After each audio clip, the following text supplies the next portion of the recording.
la palabra en Un Café con Fe. Un Café con Fe.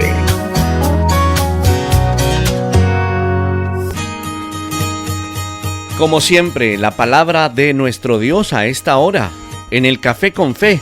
Así que si nos escucha usted desde cualquier lugar del mundo, un abrazo. Que el Señor bendiga su vida.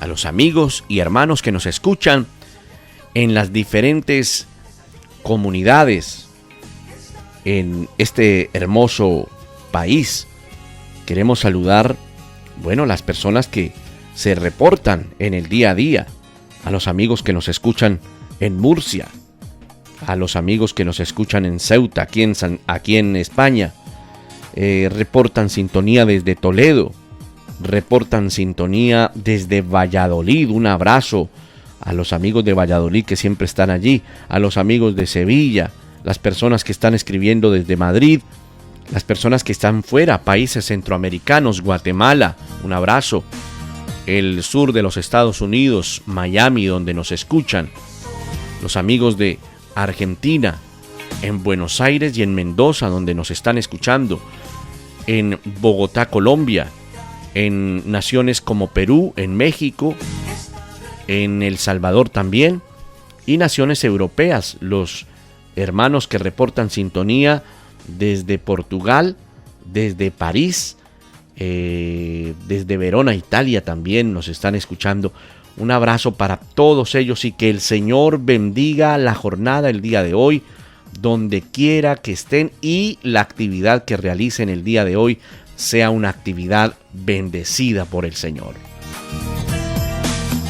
El Café con Fe, que también pueden escuchar esta palabra que queda allí alojada en el espacio de podcast en nuestro portal en www.caminoestereo.com. Allí buscan el podcast con la fecha y escucharán o pueden escuchar la palabra para el día de hoy. Si tiene su Biblia, si la tienen en físico, a mí me gusta tenerla en físico, me gusta mucho la Biblia, donde yo pueda cruzar las hojas especiales de la Biblia.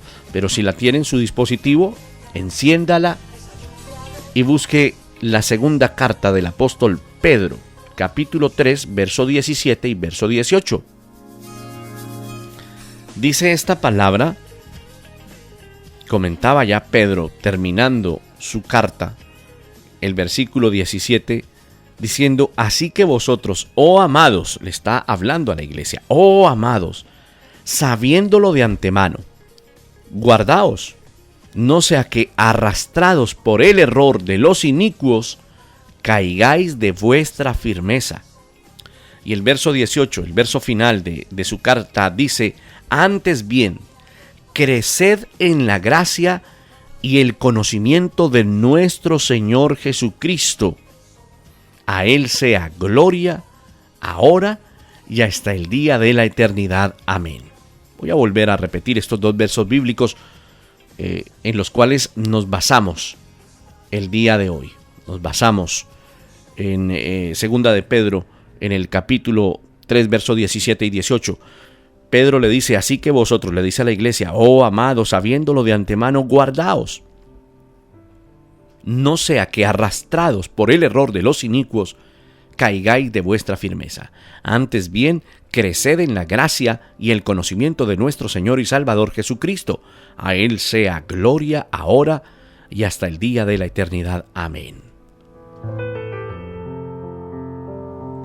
Pedro le escribe a la iglesia y les está diciendo algo muy importante que también es para nosotros el día de hoy.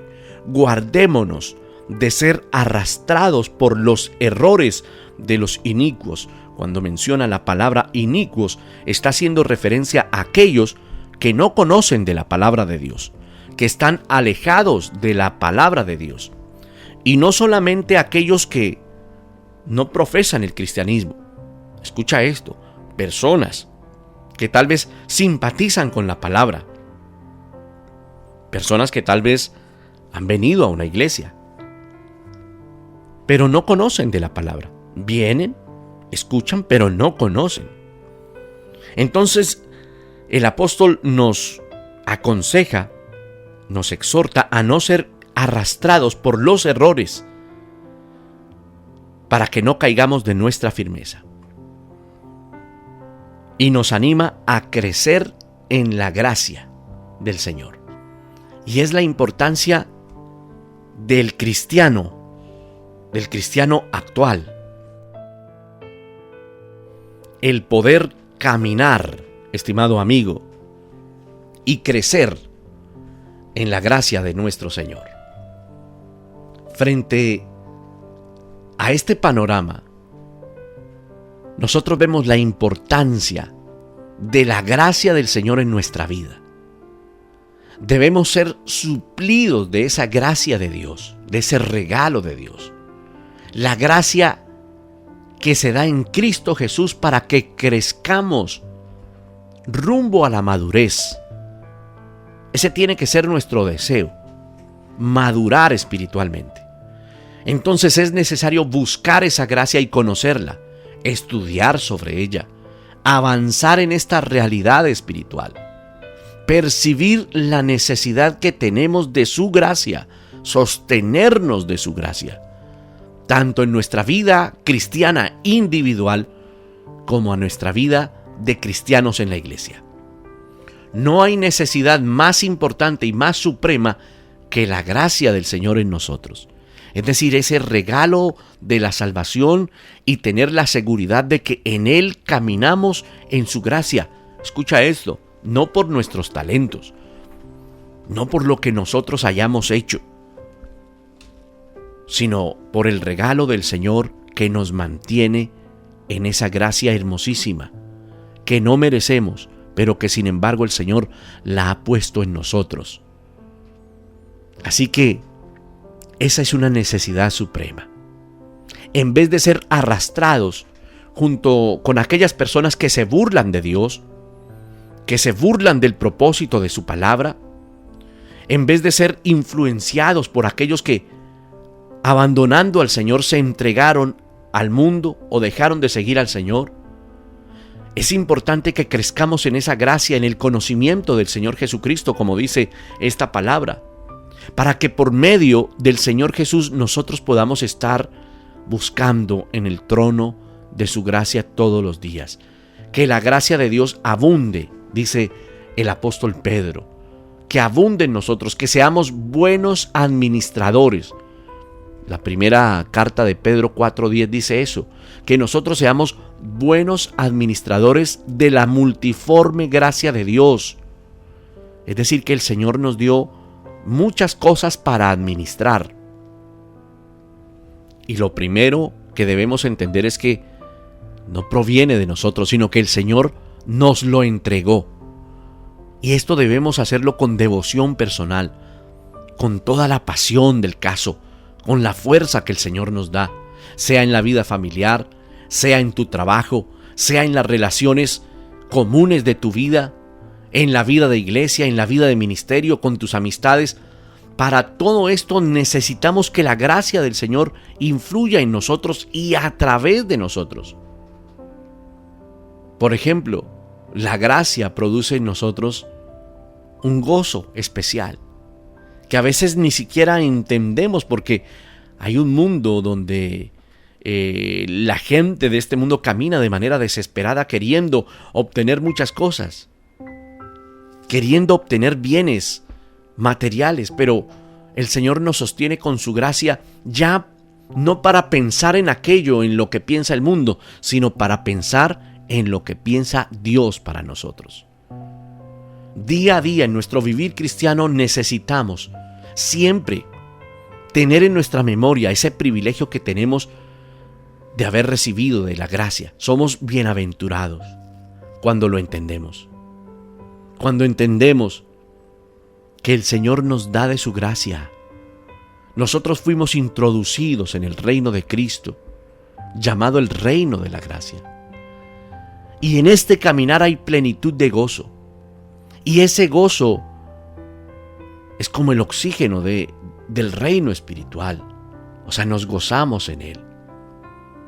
Por eso, cuando hablamos de gozo o de alegría, es como si fuera un mandamiento en el Señor. Ahora, esa gracia también trabaja en nosotros. El Señor nos enseña como sus hijos. Es el mejor maestro. Debes entender que a veces, o muchas veces, Él nos coloca bajo circunstancias difíciles para que no confiemos en nosotros mismos. Alguien me decía, pastor, es que una de las cosas más difíciles en el trasegar cristiano para mi vida es aprender a confiar en Dios y en dejar de confiar en mis propias fuerzas. Yo le decía a esta persona que creo que todos nosotros hemos tenido que batallar con esto.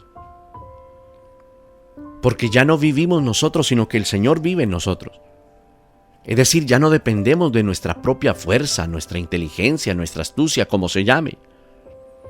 Cuando nosotros ya no confiamos en nosotros, sino en el Señor, es una bendición. Cuando confiamos en nosotros mismos, somos arrogantes. Y si somos arrogantes, el Señor nos resiste. Dios no permitirá que seamos orgullosos, porque si hay orgullo, Él nos resistirá. Por eso examine su vida si dentro de esa gracia del Señor todavía falta morir al orgullo. Todavía falta reconocer no solamente nuestros errores, sino cómo reaccionamos frente a lo que Dios pone enfrente de nosotros. Es decir, debemos, con la ayuda del Señor y en su gracia, vencer todo tipo de orgullo. ¿Sabes cuál es el orgullo más difícil de vencer? El que aparenta. Cuando aparentas una humildad que no es. Cuando aparentas el hecho de decir yo me sustento de Dios, pero no lo haces, sino que solamente aparentas. No es bueno, porque el Señor nos llama a sustentarnos de su gracia.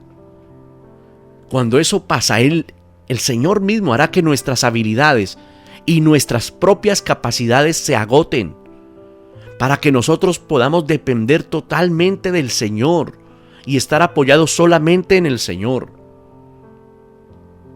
Mira el ejemplo de Pablo. Piensa en la grandeza de las revelaciones que él recibió. Él vio al mismo Señor Jesús resucitado. Hechos capítulo 9, verso 3 al verso 5 lo muestra. Pablo tuvo unas experiencias tremendas y poderosas con el Señor. Hechos 9, 3, 5 dice, mas yendo por el camino, aconteció que al llegar a Damasco, repentinamente le rodeó un resplandor del cielo, y cayendo en tierra oyó una voz que le decía, Saulo, Saulo, ¿por qué me persigues? Y él dijo, ¿quién eres, Señor? Y le dijo, yo soy Jesús a quien tú persigues. Dura cosa te es dar coces contra el aguijón. O sea, él vio al mismo Señor resucitado. Y empezó a caminar después de que el Señor se acercara a él y trabajara en él. Menciona él mismo que fue en repetidas ocasiones arrebatado hasta el tercer cielo, hasta el paraíso, donde dice que escuchó palabras inefables, las cuales no le era lícito mencionar. O sea, no le era permitido por el mismo Señor hablar de esto. Asimismo, su Señor le permitió también a ese mismo Pablo, que lo llevó al tercer cielo, que le mostró muchas veces su presencia, su gloria, también le permitió tener un aguijón en la carne. Permitió algo sobre él que le trajo flaqueza, debilidad. Se cree que era algo físico. Se cree que era algo en sus ojos. Otros comentaristas dicen que ese aguijón en la carne eran contendores, personas que criticaban su ministerio. Pero bueno, cualquiera que haya sido, él tenía un aguijón en la carne, porque lo menciona. Pero en todo eso había un propósito. El apóstol Pablo dijo que era para que él no se exaltara. Mira cómo reconoce la gracia del Señor, que aún entendió que esto provenía del Señor y dijo, esto lo ha puesto el Señor para que yo no me crezca, para que yo no me crea el súper espiritual, sino para que yo tenga una actitud humilde delante del Señor. ¿Ha permitido el Señor un aguijón en tu vida? Mire el texto, por ejemplo, 2 de Corintios capítulo 12, dice que 3 veces Pablo le pidió al Señor que le quitara ese aguijón. Pero Pablo mismo dice, el Señor me dijo, bástate mi gracia, porque mi poder se perfecciona en la debilidad. ¿Qué debilidad era esa, la de Pablo? El Señor le permitió esa debilidad. ¿Con qué finalidad? Para que él no se volviera una persona orgullosa. Para que en esta debilidad él fuera llevado a depender totalmente de la gracia de Dios. El Señor le dijo, bástate mi gracia. A veces batallamos con debilidades o aguijones, pero el Señor nos dice, mira, lo he permitido, bástate mi gracia. ¿Quién pensaría que el mismo Señor puede permitir algo así? Hoy muchos dicen que si una persona, por ejemplo, padece una enfermedad, o si está pasando un momento difícil, alguna privación, algo económico, físico, enfermedad, o algo malo que a sus ojos es malo, ¿no?, le esté pasando, es porque está bajo la maldición, es porque está en el pecado. Dicen que la bendición de Dios se alejó y que por eso esta persona está en angustia, que por eso no levanta cabeza, que todo el tiempo así. ¿Cuántas veces han dicho esto? Y es una gran mentira. Los siervos de Dios, estimado amigo, sufren, se enferman, tienen pérdidas, tienen luchas constantes en sus vidas, batallan con la depresión, batallan con el desánimo. Dios nos prepara a través de esas pruebas, de esos aguijones, para que nosotros podamos escuchar la voz del Maestro decir, tranquilo, que mi gracia te baste. Es todo lo que tú necesitas. Pensemos cómo eso va en la dirección contraria de lo que hoy en día oímos de un evangelio secularizado. Es decir, de un evangelio muy humanista, de un evangelio que quiere enseñar y hacerle creer a todo el mundo que podemos ser súper espirituales.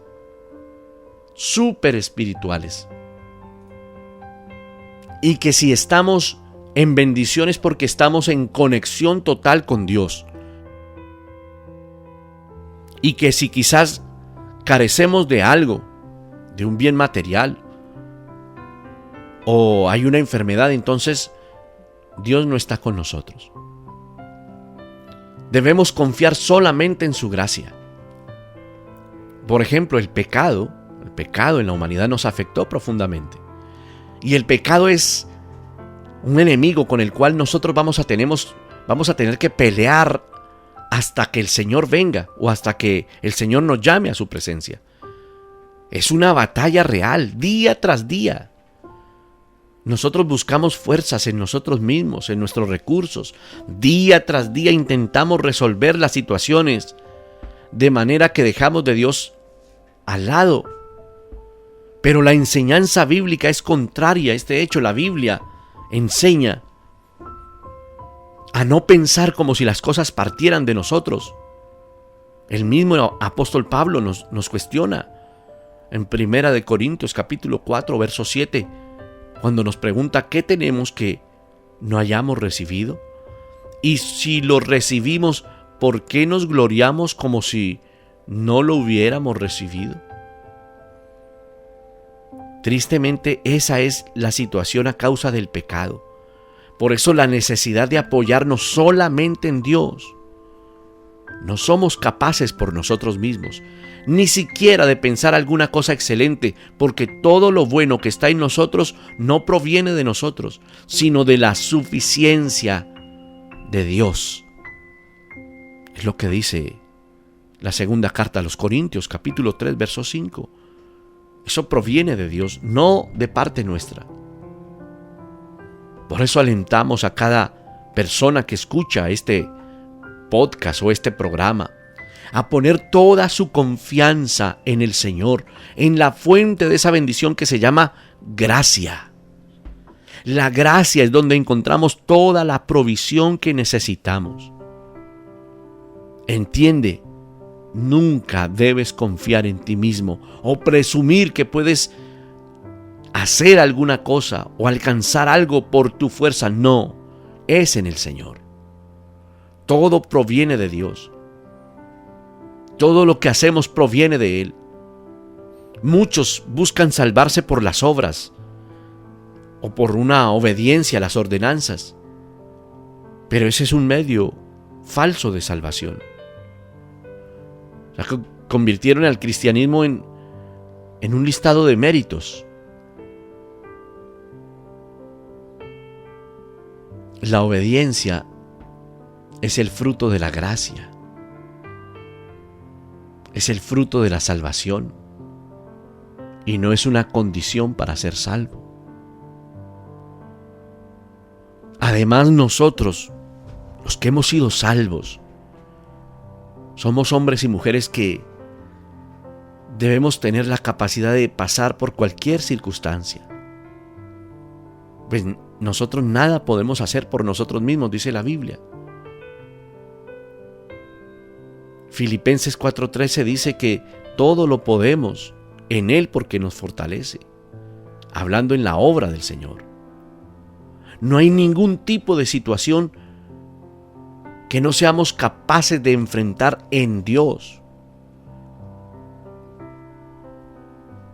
En medio de la historia, en medio de la Escritura, nos damos cuenta cómo el pueblo de Dios fueron suplidos cuando necesitaron de Dios. Cuando estuvieron frente a la muerte, frente a las persecuciones, el Señor siempre reposó allí para ayudar. Ese es el Espíritu de gracia, que es derramado como un bálsamo sobre nuestra vida. Es Dios obrando en nosotros. Permanezcamos cimentados en Él, sustentados por esa gracia, amparados por el Espíritu Santo. Por eso, primera de Pedro, capítulo 5, verso 10 al 11 lo dice. Es decir, Pedro lo entendió bien. Pedro entendió que debemos descansar en esta gracia y que no es en nuestra fuerza. Ponemos toda nuestra diligencia, pero es en el Señor. Pedro dijo, mas el Dios de toda gracia, que nos llamó a su gloria eterna en Jesucristo. Mira lo que dijo Pedro, después que hayáis padecido un poco de tiempo, Él mismo os perfeccione, afirme, fortalezca, establezca. A Él sea la gloria y el imperio por los siglos de los siglos.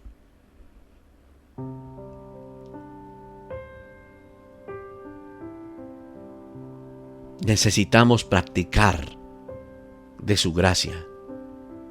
Entender que somos salvos por su gracia. Todos pecaron, todos están destituidos de la gloria de Dios, siendo justificados gratuitamente por su gracia, escribió Pablo a los romanos, mediante la redención de Cristo. El Evangelio es el mensaje de salvación para todos los hombres.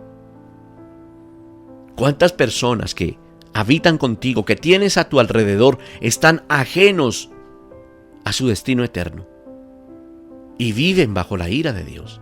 Viven en esclavitud del pecado, viven expuestos al castigo eterno. Si hoy se acabara todo, ellos se perderían. Pero el Señor nos ofrece su salvación para que seamos justificados. La salvación por medio de la gracia de Dios es un estandarte de la fe de nosotros como hijos de Dios. Esto nos diferencia de todas las religiones, las cuales predican una falsa salvación por méritos. Sin embargo, en nuestros días, después de 21 siglos de historia cristiana, Después de 5 siglos, después de la Reforma, muchos son los cristianos que no entienden bien la doctrina de la gracia. Entonces ponen su confianza más en sus méritos, sumados a su fe, como si así de alguna manera pudieran pagar a Dios la salvación. Dios nos ha llamado por medio de su abundante gracia. Pero muchos en su caminar cristiano comienzan a deslizarse, a tropezar y olvidan cómo fueron llamados por la gracia. Tal fue lo que sucedió en el caso de la iglesia en Galacia, de la cual hemos estado hablando estos días. Cuando el Señor les exhorta y Pablo les dice, es que tan pronto ustedes se alejaron de la gracia. Recuerde que ellos estaban alejados porque empezaron a escuchar lo que no era, lo que no provenía de Dios. La gracia es el favor, la buena voluntad del Señor hacia nosotros. Es el afecto, el amor del Señor por nosotros.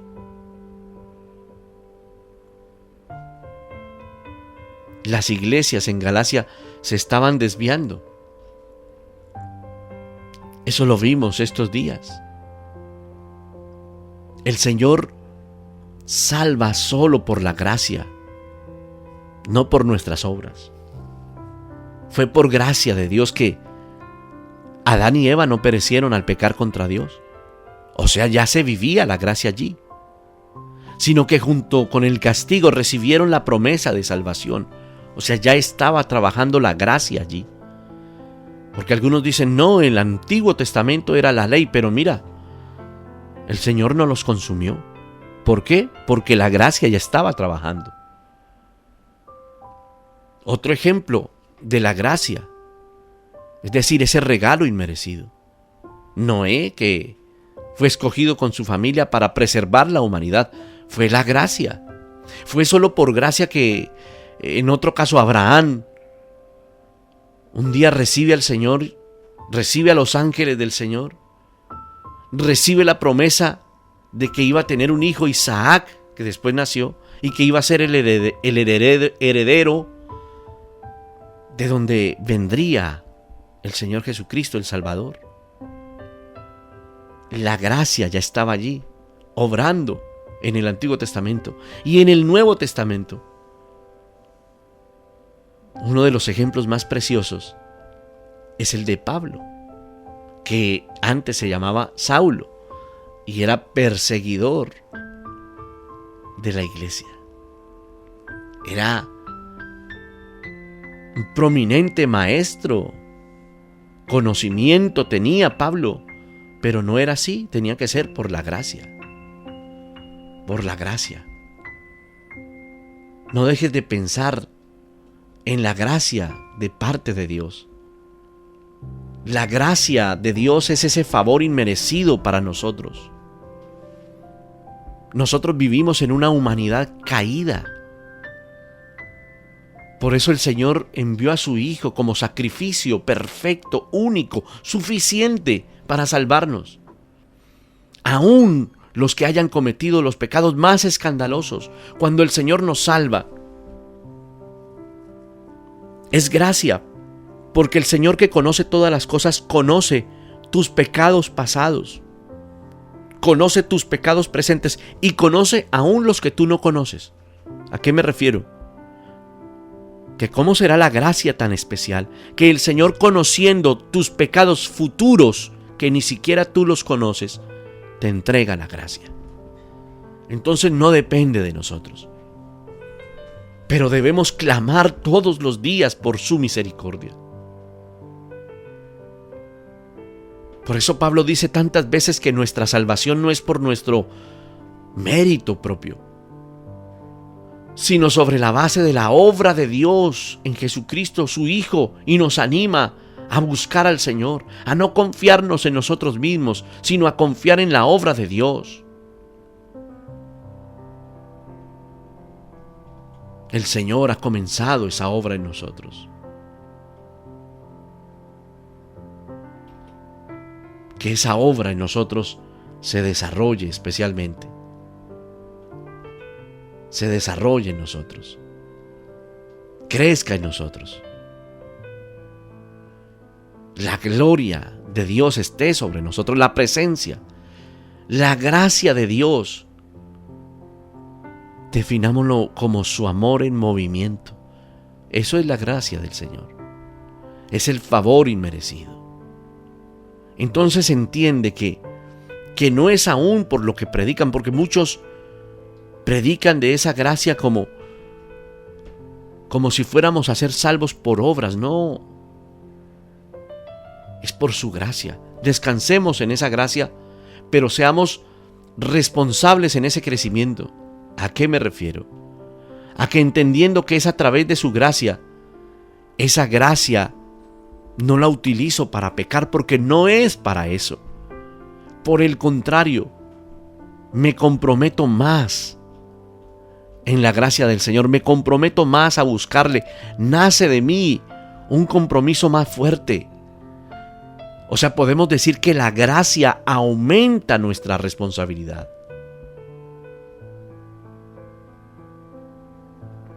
Mire, después de conocer esa gracia, el mundo ha vivido tinieblas, apostasía. Cuando vinieron herejías a la iglesia y al evangelio de la gracia, la luz de la verdad permaneció sobre, por ejemplo, una época, el oscurantismo, cuando nada se podía hacer en cuanto a la revelación del Señor. Estoy hablando de los tiempos de, por ejemplo, John Wycliffe o de John Hus, que ellos entendieron acerca de la gracia.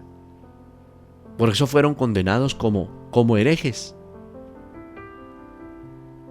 Si uno hace un poco de historia,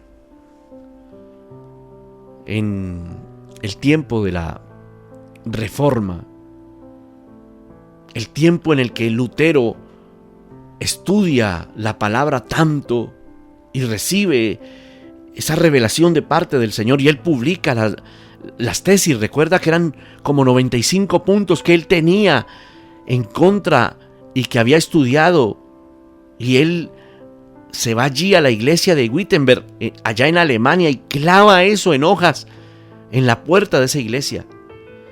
Mire, en ese tiempo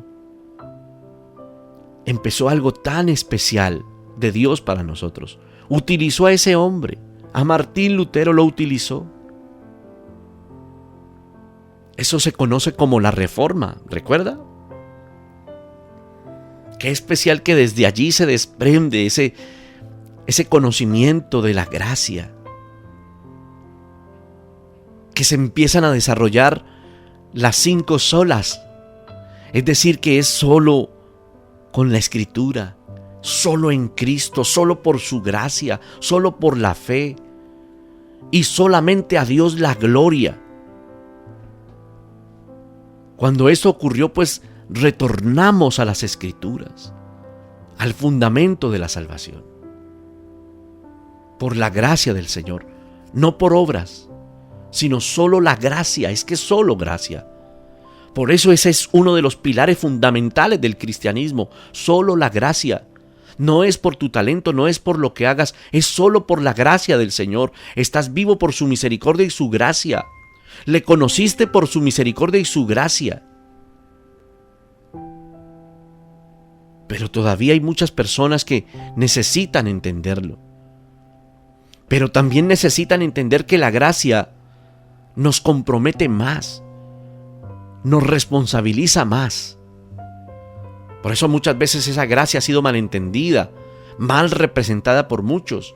Algunos piensan que por estar en la gracia no hay ninguna responsabilidad y que no tenemos que hacer nada más, sino que su gracia hará todo, y que podemos pecar porque como ya está la gracia, y no es así. Dios es amor y todo es responsabilidad suya, todo corre por su cuenta, pero realmente no hay disciplina para el cristiano frívolo o que está en desobediencia o que comete pecados. sabiendo que esa gracia y sustentándose en esa gracia? No es cierto. Es necesario que tengamos responsabilidad. Si usted se da cuenta,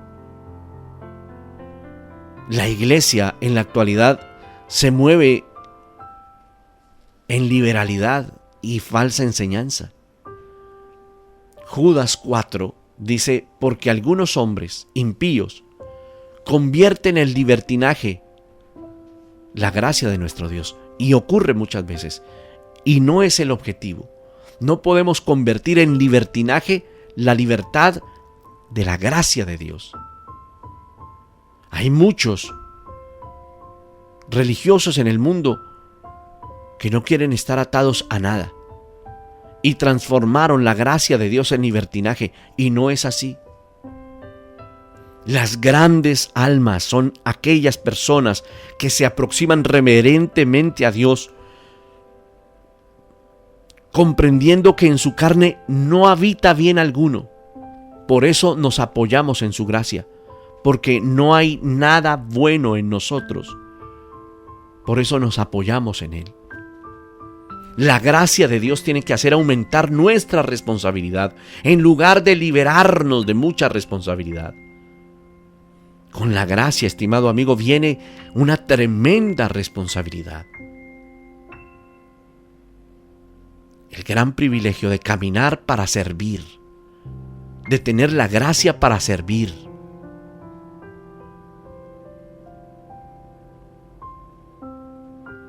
La gracia es la que nos hizo entrar en el reino de Dios. Es un favor inmerecido que nosotros podamos caminar en esa gracia, responsables. Por eso, el texto con el que empezamos, el apóstol Pedro está diciendo y afirmando que nos guardemos para que no seamos arrastrados por el error de los inicuos, sino que crezcamos en su gracia. Es necesario hoy crecer en la gracia del Señor, en esa gracia maravillosa. No hay nada bueno en nosotros. No te jactes de tus talentos.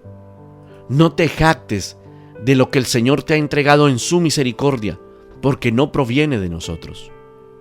No nos creamos tan espirituales.